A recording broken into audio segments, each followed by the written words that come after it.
And I'm here with James and Kendall from Big Time Rush. Got it. Cool. Sweet. Who's in the background? Oh, that's Stanley in the background. Was it from The Office? Yeah. Yeah. I'm not in my office, so I figured this would make me appear that I was. I like that background. Cheers. Starting off well. I like this. Yeah. So let's start off with what you're listening to right now. I was just saying this the other day. I'm gonna think of some new stuff, but I listen to like 70s and 80s and some 90s pretty much exclusively. So I kind of just go back all the time. I've been on a country kick recently. Really? And it's like Teddy Swims is not country, but I find when he populates within that world. So I get like soulful music with country. Mm-hmm. Then I get like Kane Brown, get a little bit of pop in there. I don't know. Yeah, my girl's from Oklahoma. We've been together for over 4 years now. Mm-hmm. Oh, wow. It creeps up on you. It's creeping up on me. Anyways, got into country a while back and now it's like my top playlist, but I don't think it's because I'm listening to it all the time. I'm pretty sure it's because she doesn't switch our Spotify accounts when she gets in the car. Right. She said she does. It's a bold-faced lie. So it's like 98% her listening, and then anyways, you get the point. It's all a plan to get you to convert to country music. I cannot wait for the Big Time Rush country album. Yes. Honestly though, Have you sick with that. It would be. And we actually wrote a couple songs, the one in particular that sounds very, very country. And we mulled over the idea for a while, but it didn't end up making the cut. However, it still exists. Just shout us out next time you're talking to some huge country artist, and we'll all right, we'll do. But I also want to talk about your new music, your new album. The title "Another Life" is like sort of like a meta commentary on coming back with a whole new sound, right? I'm assuming new ownership, new creative process. Was it intended that way, or did it just kind of fall into place and felt right? Or in those situations it's a little bit of both, because decisions kind of happen that way. Otherwise, how do you ever decide? But it fell into that. And also we just figured, first of all, it was a song that we had that we were thinking of putting on the record, but it just fit because it's like, it's another life. We are new people than, newer people than we were 10 years ago. Even though we're older, we're newer. I love it. Think on that. That's something. And it just felt like the whole style of the music is another life, and this is another chapter in the book. So I mean, you nailed it. That's exactly, without being too on the nose, that's basically what it was about. So. Yeah, it was entitled "Comeback," which is good. I think right. It's perfectly kind of, if you don't know the narrative, you don't pick up on it, but if you do, then you're like, I see what you did there. Yes. And I guess by that logic, Elevate can be like commentary on the rising status of the band, and 24/7 is commentary on being overworked, I guess. Yeah, I was gonna jokingly jump in there, but you got that one right. It is so funny. Look, that's the way we've described it to ourselves. Was Big Time Rush is the hello, this is the band, TV show thing. Elevate, we're elevating, we're stepping it up. 24/7 was basically like, we're overworked, and also like we do this all the time. This is our thing. We don't stop doing it. We don't stop doing it. Never stop stopping. And then Another Life, it just seemed like the perfect follow-up chapter. So, and besides, I think that Another Life can also be interpreted however the fans want to, because it's not only us who have taken quite a hiatus and grown up and had different experiences, our fans have. We're coming together at a completely different chapter in life.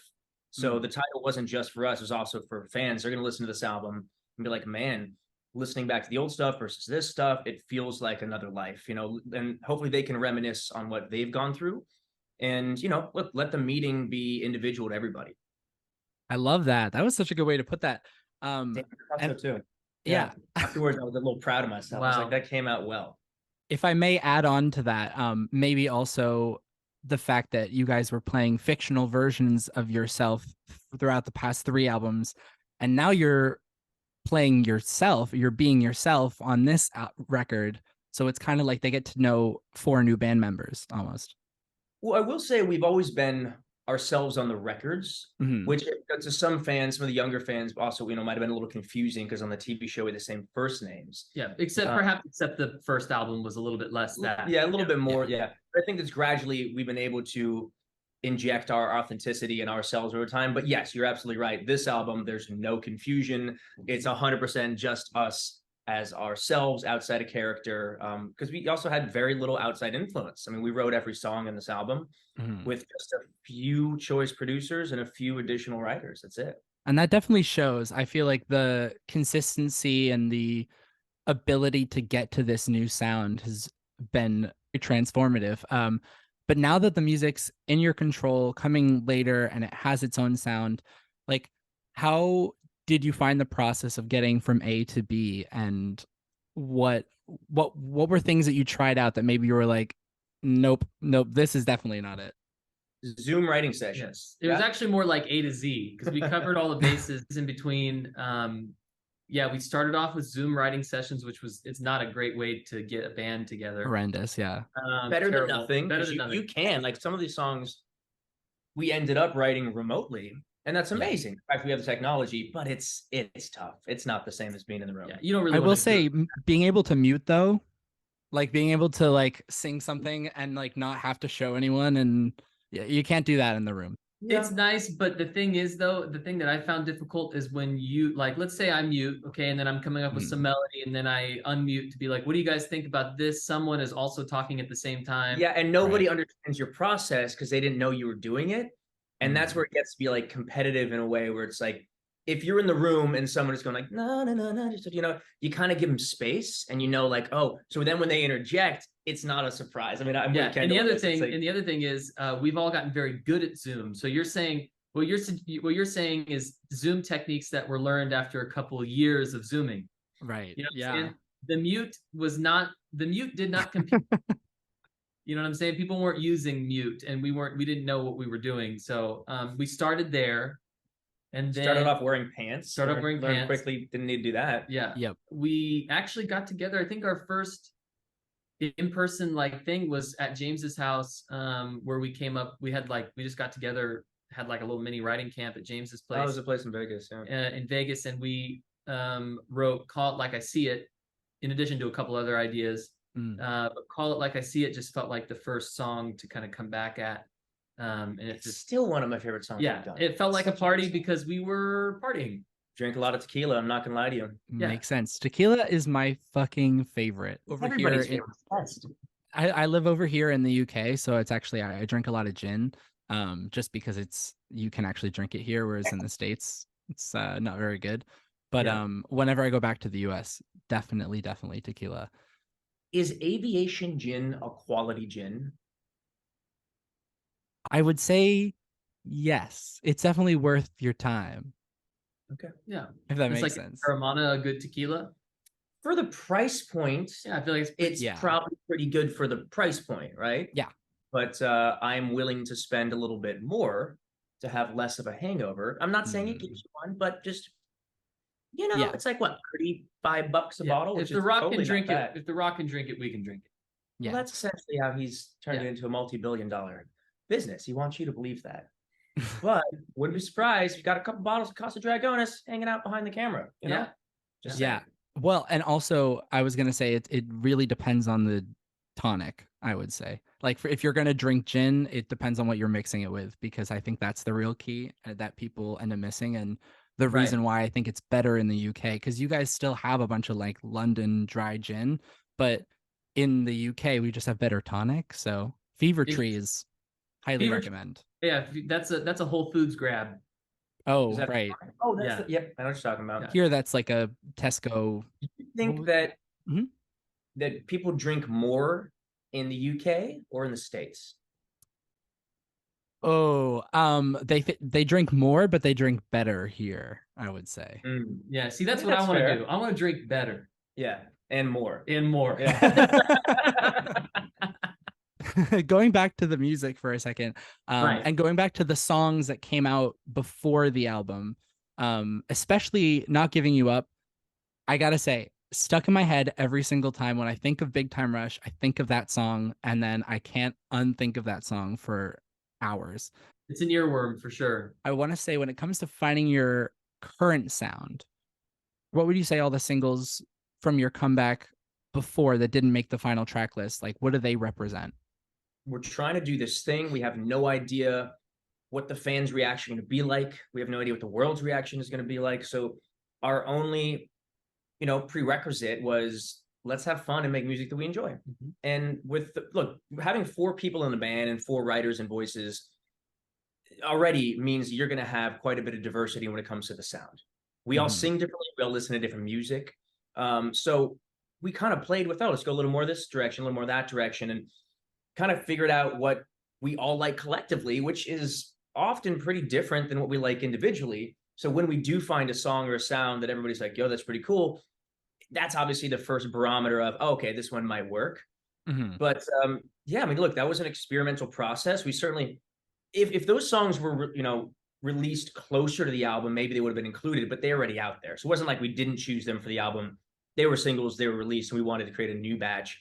Waves was essentially the first, I guess the second. Can't get enough, yeah. Can't get enough in Waves, like the singles were released off the album to start, and now we've got the rest of the batch. But I mean, yeah, we hadn't been together in a long time, and we hadn't written in a long time. So that was like the discovery period.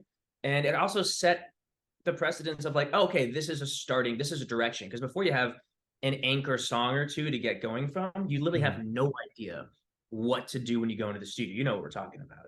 Yeah. So we had to do that to then be able to figure out the album. I also can't even imagine what the process would have been like to put together an album had we started it right then, rather than just focusing on let's try to find a good, kickoff single or 2 or 3. I think if we had started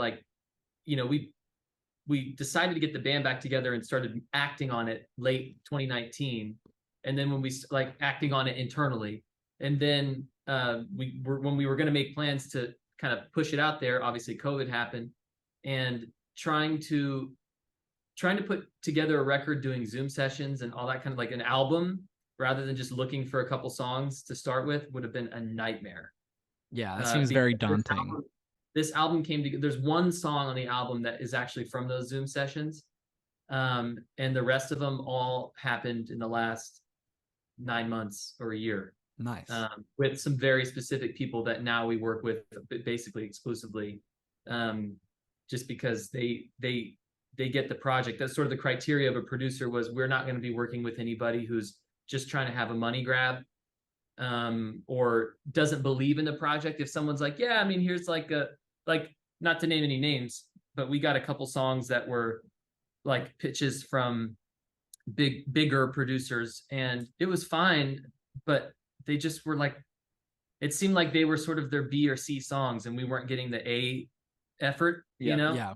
And they were also really expensive, and we just were like, we can do this ourselves. Like, well, that's the thing. If you get a song that was just an undeniable smash, which is it's also subjective, right? It's art. But let's say there was one song that's like, dude, every single person who hears it loves it. We'd have no problem checking our egos and be like, look, of course, we'd love to sing it. You pay the fee. They get it because they're great writers, and there's nothing wrong with that. It's how a lot of the biggest songs, especially pop songs, have been created.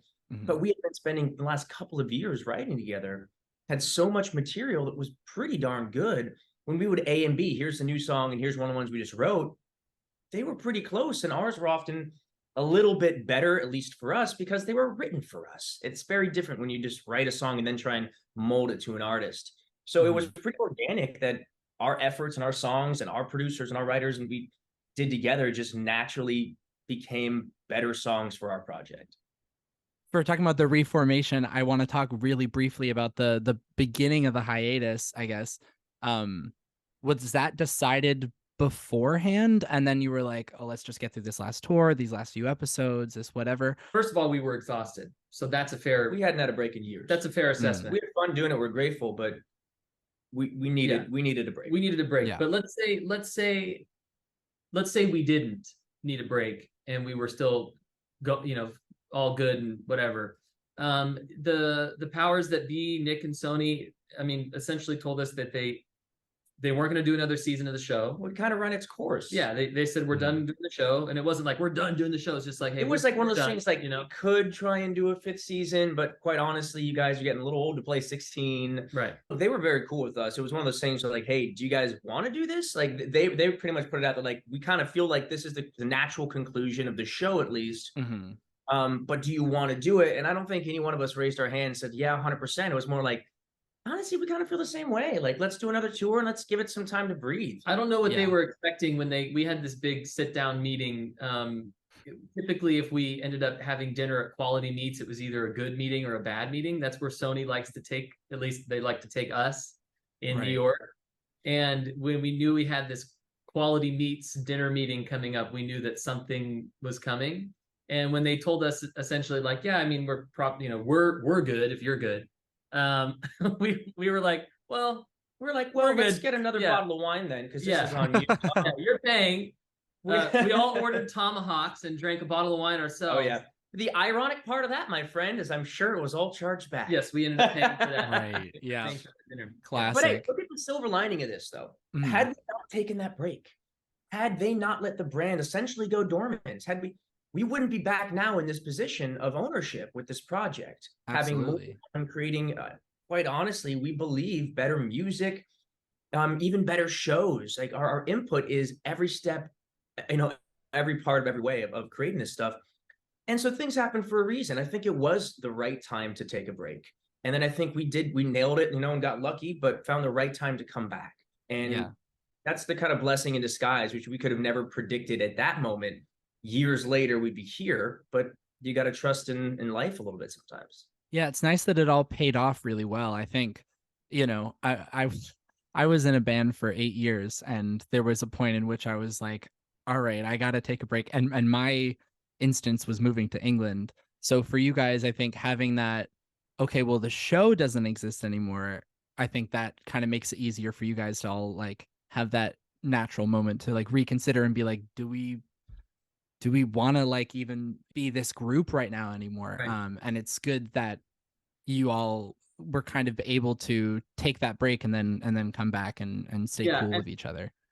I'm not sure that we even felt like we wanted to do more music. It was like we're not in the driver's seat for so many years. I mean, we were driving the thing ourselves as far as being the band and everything, but we were just like, man, you know what? Like, we're fine. And we wanted to explore our own stuff. Like, we're we really good. did. We hadn't, that was such a big opportunity, big platform at such a young age. As artists, actors, musicians, we never really had the opportunity to go and say, hey, can I go and make it my own and lead movies? Can I go and put out my own record, write my own music? And so that was necessary. We needed to go and do that. And by doing that, by everybody going out and working on different projects, coming back together, we just have such a wealth of experience that we didn't have back then, and perspective. And that leads to humility and gratitude and all the things that I really believe. We were young and we appreciated things, but we didn't have enough scope of the world to like really appreciate it the way that we do now. Well, I was actually, to add one more point to it, not to beleaguer this, but had we put out more music without the home that we had, which was having the TV show, which was our promotional tool the entire time. Yeah. I don't think we were confident of our ability to promote an album without this big engine that we had, because we were offered a chance to, if you guys want to put something together, maybe an acoustic album or whatever, at this end point here, you're more than welcome to. But we were like, well, if the TV show is not going anymore, I don't know how we're going to market it, And now the reason that it's different now is that the entire landscape has changed, where you can market something without a TV show. Social media has changed that. So I think it actually kind of worked in our favor. That now we kind of see, you can market something yourself. Yeah. You don't have to have a television show to back it up. So wild. Just looking at the numbers, like, if we had an episode get 4 million viewers, I forget the specific number, 5 million, 10 million, I don't know, episode. I mean, the barometer for success on a TV show back then was only a handful of million people watching. And you're like, oh my God, advertisers were happy. The show was making money. The network's happy. Now, I mean, we did a TikTok yesterday that's got like 5 million views already in 24 hours. I'm just think about the comparison. Oh my God, millions of dollars, months of work to get a single episode out, to get those types of eyeballs. Whereas here it's like, okay, we spend 10 minutes filming something, which is kind of crazy. And it's so backwards from how we grew up, but we certainly learned to embrace it and appreciate it. And it's given opportunity and access for so many more artists, which is the beautiful thing about it. Yeah, you guys really fall in that sweet spot of you were in the monoculture when the monoculture was in, and then you got to be able to take that break and let the awkward transition period happen, and then you come back when the monoculture is dead and there's all this, like widespread attention on all these different little subcultures, and Right. you're able to take advantage of that. And Right. it's really cool to see you guys thrive in both environments. And it just, I think the timing worked out really well for you guys with that. If that were intentionally specific, I'd call us brilliant. But you know what? I won't. I'll let Other people can say that. yeah. Other Yeah. people say, All right. I'll say that. yeah, perfect. Yeah. And then also there were a lot of false starts trying to resume the project and like waiting for everyone to be ready. And then COVID hit. And then it was like, what was the moment where you were like, okay, this is like for real happening now?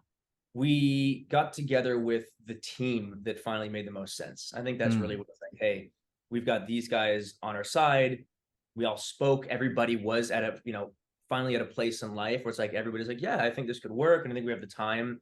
And between us being aligned in timing in life and then aligned with like, hey, this is the right team that could work with us to do this.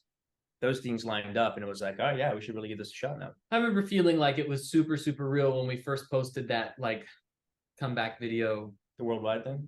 Before that. Well, did we do worldwide? Yeah, we did worldwide first. That didn't feel real because we weren't actually announcing anything. But when we put together that narrated and the world, whatever that one was, the narrated video that was like, the world needs Big Time Rush, and it was like after we posted. Think about the arrogance of that. So silly. That was great.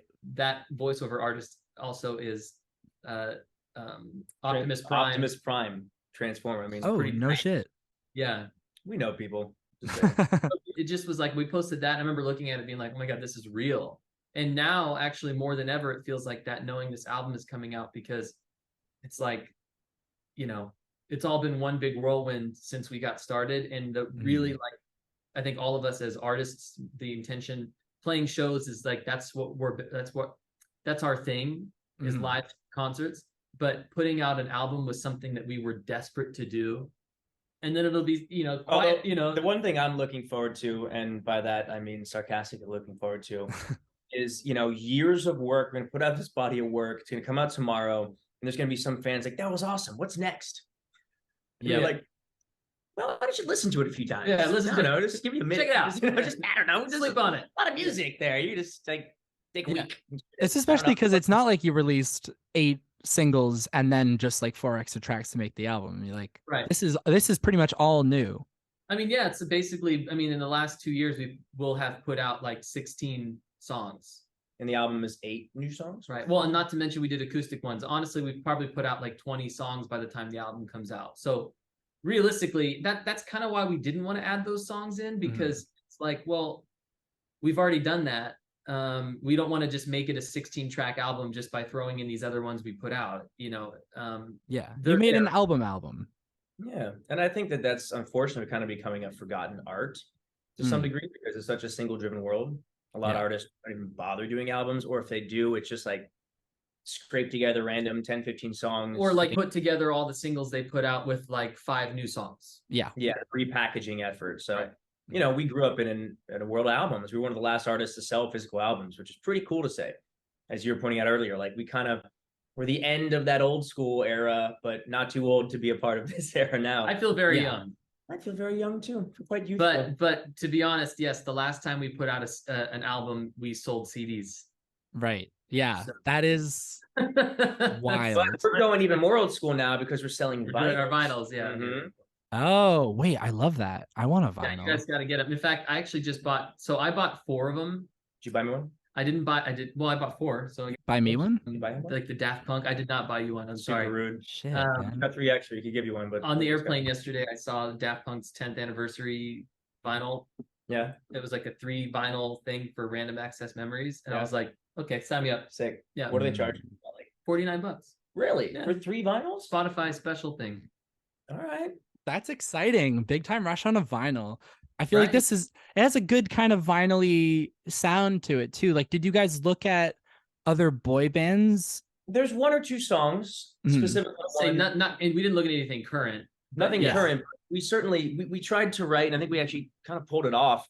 Our version of like the more classic boy band ballad, because I don't think even though like Boys to Many kind of stuff. Ish, yeah, or like This I Promise You, yes, or like God Must Have Spent a Little More Time on You, like that kind of thing. That's the song's called Ask You Tonight. So when you listen to the album, keep that in mind. Also, you called your label Bought the Rights. I think that is such a flex. That is so cool. Both that and our touring company was both old jokes. Our touring company is inside jokes. Day Off touring. Yeah. Oh, great. I love that. Yeah. That's cute. They were old jokes, and I remember when we were discussing putting it together, we were like, we need to, because if you're creating a company, you got to. Usually it's not publicly known, the names of companies, and we didn't quite put together that it was going to be on the bottom of every actually, song. to be honest with you, we did it not knowing that it would be on the bottom of Spotify. I love that it was. We were like, yeah, whatever. It's honestly a big joke. It's funny. For the people who pay attention, they'll see it and they'll be like, yeah, there is nothing like the bond of the people you were in the first band with. All of the inside jokes and stuff like that. Like that's the magic right there. Maybe there'll be the titles of new albums coming up. Yes, sure. In the sweep of like nostalgia and reboots and whatever, let's say, I'm going to change it up. Let's say you have the chance to reboot the show, but just like your music, you're given the chance to do it on your own terms. Get to make it completely from scratch and get a big budget to do it. How would you reformat the show to work in a modern context if it was like all up to you? It's a tricky question. Well, funny you asked that. It is up to us if we want to do something like that, and we are playing around with ideas. Yeah, it's like we don't want to recreate necessarily the old show. I mean, I've gone back and forth. I mean, you could easily do a mature version of Big Time Rush. It doesn't have to drastically change. But there will be no sound effects, I'm assuming. No sound effects, or if there was, it would be a joke. We'd make it a joke. We've thrown out ideas, and I do think that there is a world in which we can create a mature version that is obviously Big Time Rush or Big Time Rush adjacent, but can also garner a new audience that wouldn't have had to watch the old show to watch this one. Yeah. Like our timing, our chemistry, to your point, like the friendship and the bonds we've made by being, together so much over the last 15 years. It's hard to cast that. And I truly think that it could be something pretty remarkable with a great team of writers if we figure it out. And I think there's a chance that after this tour going into next year, it might be something we figure out. James isn't giving he's not giving the well, you never know. Maybe we wink, wink. I was going to say, this is definitely an updated answer. Yeah, we're not working on it currently, but it's something that we talk about and that if done correctly, we'd be excited to do. Yeah. Do you want to hear my pitch? Sure. I would love to. It's if we like it though, we're not giving you credit. We're going to use it. Is that cool? That's fine. That's fine. Although you are going to have to like. I said that's fine. It's on record. It's already on record. It's true. It's true. But I can also edit that out. Anyway, so I have the power here. Are you recording too? So like the original show was, you guys were playing fictionalized versions of yourselves with the same names, being artists, and then you guys on the side were like writing your own music and making art. And so this like new show possibly could be you guys being actors that have played the characters on Big Time Rush, and so then it's canon that Big Time Rush all along was a show played by these fictionalized actors, which are played by yourselves. It's not bad. You would be playing yourself as yourself.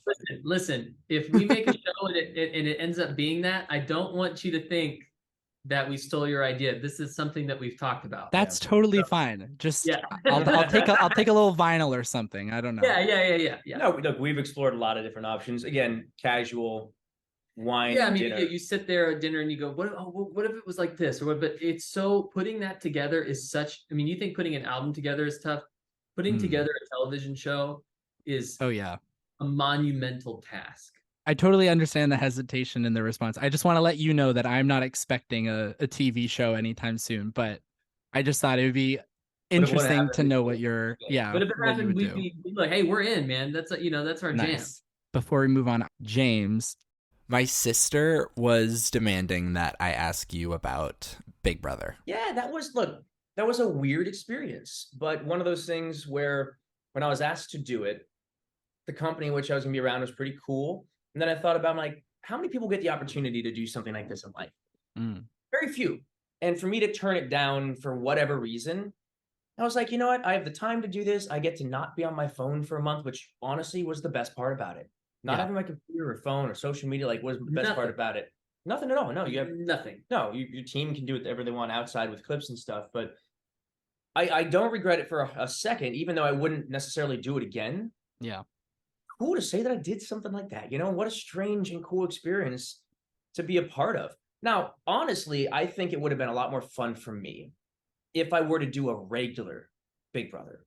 If I Yeah. didn't do what I do and I could go in to a regular Big Brother, that would have been way more interesting and I think way more fun, because then my competitive nature, athleticism, all the things that can actually be major assets in regular Big Brother would have been an asset for me. Whereas being the youngest one by about 400 years going into mine, they were detriments. I had to be very calm, very passive, very docile just to stay in to play the game, which is not how I am. No, it's And not. it wasn't particularly fun in terms of strategy. Mm. It was just fun to say it was a part of the experience. But yeah, James is gentle, but I wouldn't describe him as docile. no, or gentle. I mean, I can You're a gentle soul, appreciate. Thank you. I like you know, that. but he's not gentle. Yeah.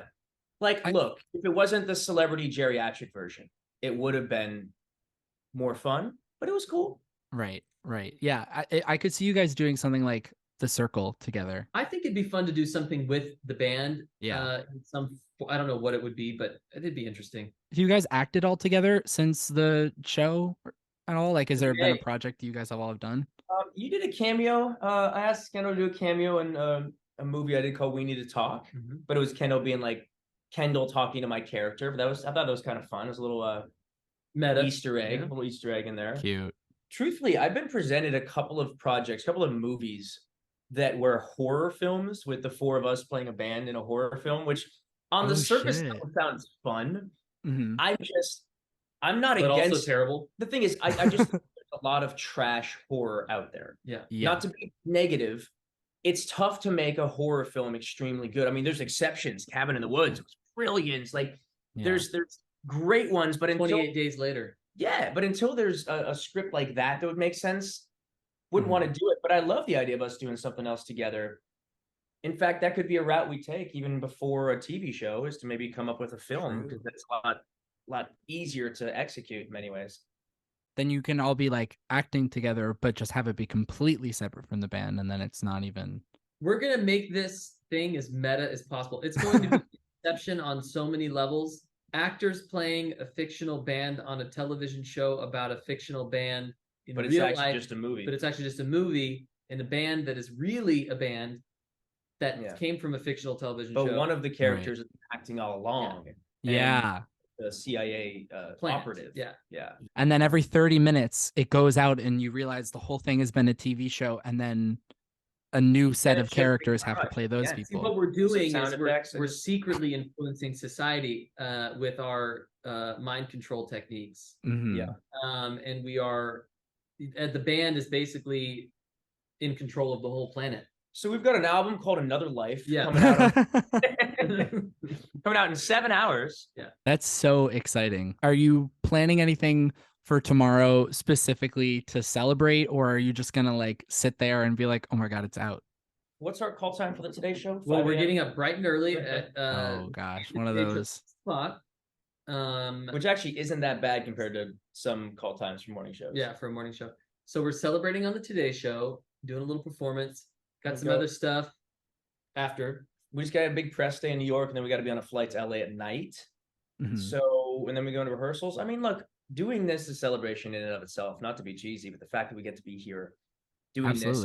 We're in a nice hotel, you know, in a gorgeous city. In New York City. This is a celebration. Be back on tour for the next 3 months. I mean, no better way to celebrate than to be with our fans, with crowds, singing the songs we just wrote. That's pretty badass. I love that. That's a great note to end on. But instead, I have one more hypothetical question for each of you. The first question is for James.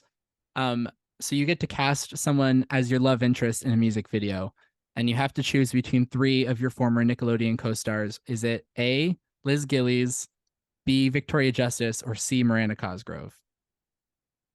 I'm gonna go see Miranda. Mm-hmm. I think Miranda is awesome, but I just saw her recently and it was great to catch up. That's what I'm gonna say.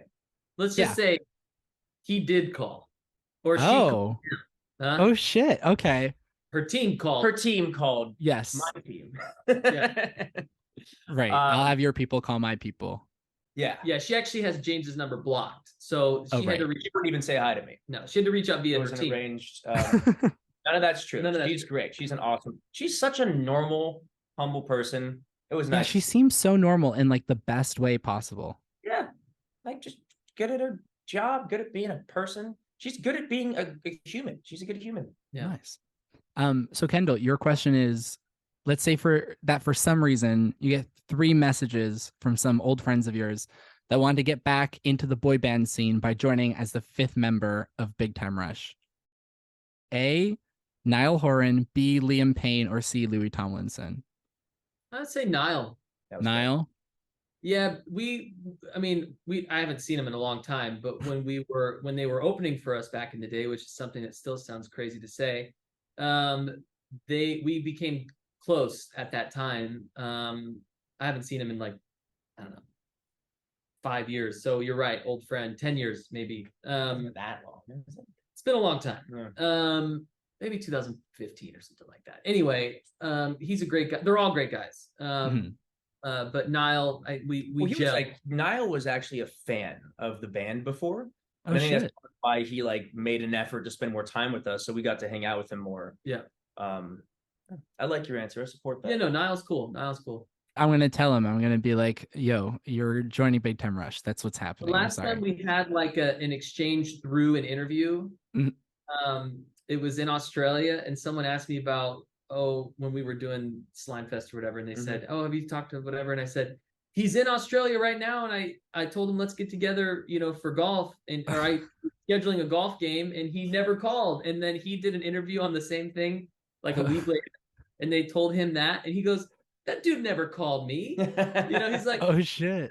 He said we had a golf game scheduled, and then he bailed on me, and I was like, tea time at noon. Yeah, and I was like, well, we got lost in communication somewhere, but anyway, I haven't talked to him since. Oh wow. Well, you know what? Say goodbye to your friendship with Niall, because I'm gonna ruin it. If I saw him, I'm sure it would just be like, dude, they're all cool. I ran in that area at a random party a few years back, and it was just one of those things like, good to see you, give him a hug. Like, we work together. They're incredibly talented. They're hardworking. Like, we got nothing but love for those guys. Thank you guys so much for joining me. The 4th Big Time Rush album, Another Life, is out now. Go and stream it, and thanks for watching.